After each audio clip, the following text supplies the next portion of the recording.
Can't we just wait a bit? I think he'll wake up pretty quick here. Okay, just seems a little rude. Excuse me, sir. Sir. Welcome back, everybody. Today we're joined by the porter at the Macbeth Castle. We've just learned that Duncan has indeed been murdered by the Macbeths, and there's been a knocking at the gate which has caused the Macbeths to hurry back to their bedroom. It's the porter's job to answer the gate. That's what porters do. So we've invited him here to the studio to find out more about that. Excuse me, sir. It's very early in the morning, after all. Excuse me.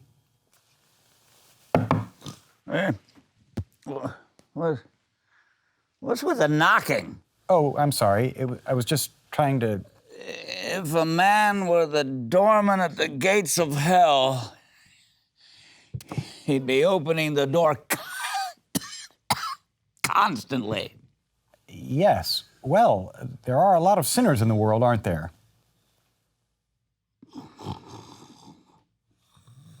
Oh dear, that wasn't much of an interview.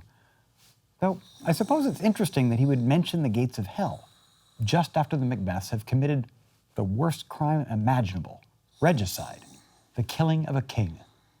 Murder itself is pretty bad, of course, but in Shakespeare's day, the king was thought to have been appointed by God himself. For Macbeth to try to make himself king through murder would be a direct challenge to God's power. What's that? Oh, look, I'm happy to just wait it out. Oh, all right. Knock. Who's there in the name of Beelzebub? Beelzebub? That's the name of one of the devils in hell, isn't it? Oh. Well, look. Oh. Here's a farmer. A farmer? It's not a sin to farm, is it? Hung himself. Oh, dear. Why? He had a plan to get rich. Didn't work out. Oh, that's right. Yes, I have a note about this. Let's see. Yes, there were cases of farmers who would spend all of their money buying up grain, hoping there'd be a famine. Wow, hoping there'd be a famine, so that they could resell all of the grain at a much higher price. It's not very nice. Got the place nice and hot for you. Are you talking to me? I'm not the farmer. Hope you brought some handkerchiefs with you, because you're gonna be doing a lot of sweating. But wait, so why did the farmer hang himself? Oh, I see. I guess it means the hoped-for famine never came, and he lost all of his money in the process of hoarding the grain. So is he in hell for hoarding the grain, or for the sin of killing himself? Well, I guess one sin led to the other. What's that? Okay, fine. Knock. Who's there? In the other devil's name? Other devil? Do you mean Satan? Oh, hey, take it easy, buddy. Or Lucifer? I said knock it off! Sorry. So maybe you're not supposed to say those names? Well, looky here. Here's an equivocator. Equivocator? Now, I know that word. Someone who equivocates. If I could toot my own horn for a bit, I scored an 800 on my SAT, and I happen to know the definition of equivocation. So it usually refers to multiple senses of the same word that are used to build to a misleading conclusion. I'll give an example. Oh, fascinating. A feather is light. What is light cannot be dark. Therefore, a feather cannot be dark. Get it? So light like the weight and light like the color. Can you go to hell for talking that way? An equivocator can swear in both the scales against either scale. Oh, I see. So you mean the scales of justice. So in this case, it's someone who doesn't really care about justice and can equivocate from either side of the scale to argue against the other side. That does sound pretty slimy. Oh, who committed treason enough, for God's sake? Oh, right. Sorry, I have notes about this too.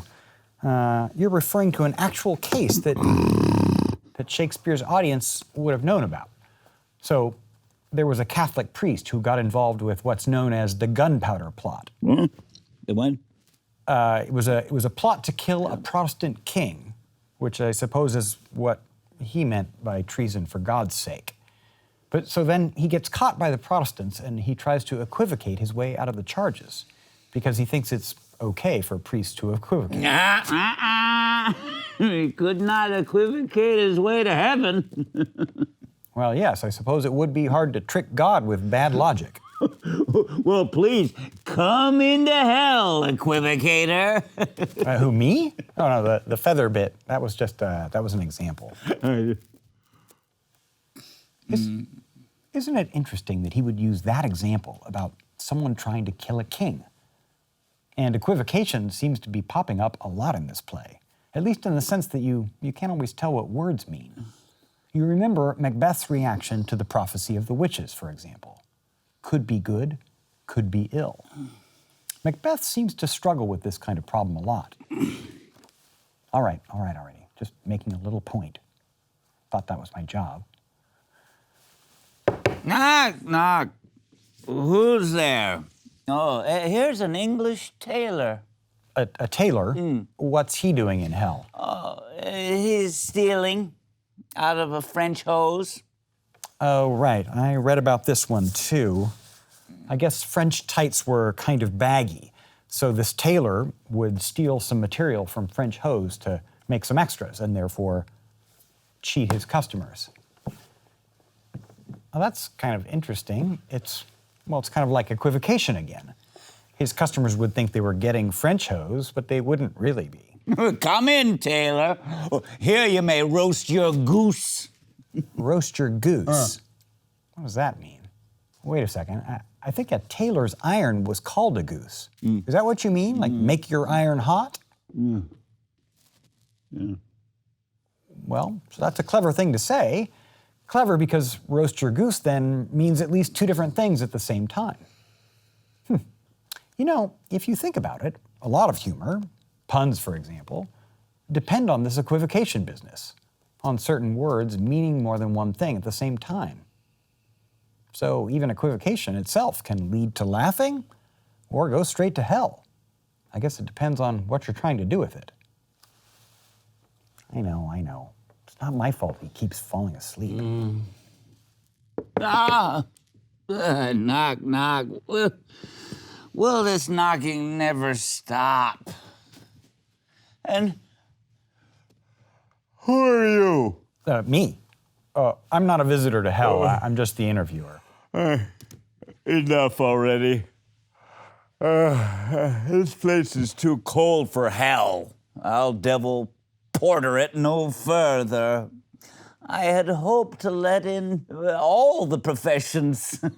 Oh, you mean you think there are examples of wickedness in all the professions? Of course. But at least the thieves and the murderers, they know where they're headed. Everyone else is on the primrose path to the everlasting bonfire. Well, I guess that's the common thread with you, huh? People thinking that they've found a good way to do bad things. So they've made their path to hell look nice, but it's still leading to hell. You know, this guy doesn't even know what happened last night. But all of his examples of sinners remind me of the Macbeths in a way. They're all people that think they can take advantage of a situation without any cost to themselves. They all end up being wrong about that. And this raises an important question. Are the Macbeths so evil that we can't even relate to them? Or are they really just very dramatic examples of the kind of thing that everybody does all of the time? Okay, yes, you don't even have to ask. What? Okay. What? Okay, come on. Do we have to keep doing this? No, I mean, I thought it was just I mean, to... somebody's knocking. Can we just let him in already? Yes, of course. So that's what you do as porter. You open the gates. Remember the porter. Well, yes, of course. How could we forget you? But I think I see what you mean. You've actually taught us a lot about moral thinking with your little examples of visitors to hell. There's a lot we should consider seriously in what you've said. Remember the porter. Oh, you mean a tip. Or did you mean both? You're an equivocator. Okay, sure. Actually, you know what? Listen to this. If my pocket were to change, then it wouldn't be my pocket anymore. So there's no change in my pocket. Get it? Like pocket change? Okay, well, whatever. So, two Thanes, Macduff and Malcolm, have entered the gate. And Macduff wants to know if you went to bed really late. And that's maybe why it took you so long to answer the door. Porters are usually up very early. I guess he got me there. We were partying until the second cock. I'm sorry? Oh, you mean the rooster, the cockcrow. The second cockcrow is at dawn, I think. Well, and drinking, you should tell this Thane guy this, is a great provoker of three things. Well, now that the Thanes have arrived, I think we should just move on to what happens next. Thanks so much for... Aren't you going to ask me what the three things are? Well, Drink is a great provoker. You love this. Of three things. okay, so I happen to know where you're headed with this, and I just don't think it's a good idea here. I mean, children can... Nose painting! Sorry. Oh boy, here we go. Nose painting, you mean because it turns your nose red? Sleep? Yes. And I suppose that's why you mentioned it in the first place, to explain why you've slept so late. Oh, thank God. Gotcha. And the third one. Oh, ow. Maybe we could just leave it at 2 for this interview. Nose painting, sleep, and urine. Urine. Okay, that's very interesting. Thanks so much for joining us. Now, lechery. Lechery is a slightly different category. Oh dear. I'm not going to define lechery, despite my SAT score. You can look it up. When it comes to lechery, drinking provokes and unprovokes. Both at the same time. It provokes the desire, but it takes away the performance. You know, actually, this reminds me of what we were talking about earlier. How can drink, which is one thing, do 2 different things at the same time? Well, that's right. And you could say that too much drinking is an equivocator with lechery. Exactly. Well, thank you once again. It makes him and it mars him. It sets him on and it takes him off. It persuades him and disheartens him, makes him stand to and not stand to. In conclusion, equivocates him in a sleep and giving him the lie, leaves him. Well, thanks for clearing that up. I think we all get the picture now. But actually, so one last question. Since Macduff can't seem to drop the subject, he wants to know if drinking did all of this to you last night. Oh, well, he sure did.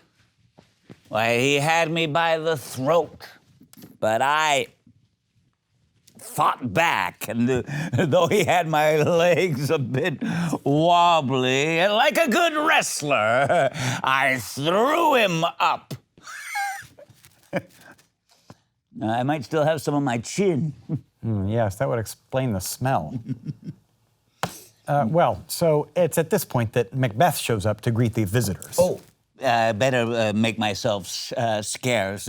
He's not gonna like all this knocking. Certainly. You know how he is. Yes. Okay, I'll. Thanks.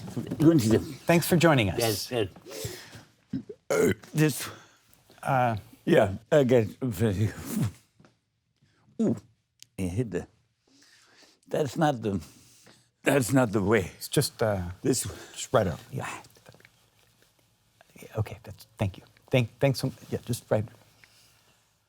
I love you. Thanks so much. Thanks again. Well, I don't know. If the porter had answered the gate on the first knock, this whole story might have turned out differently.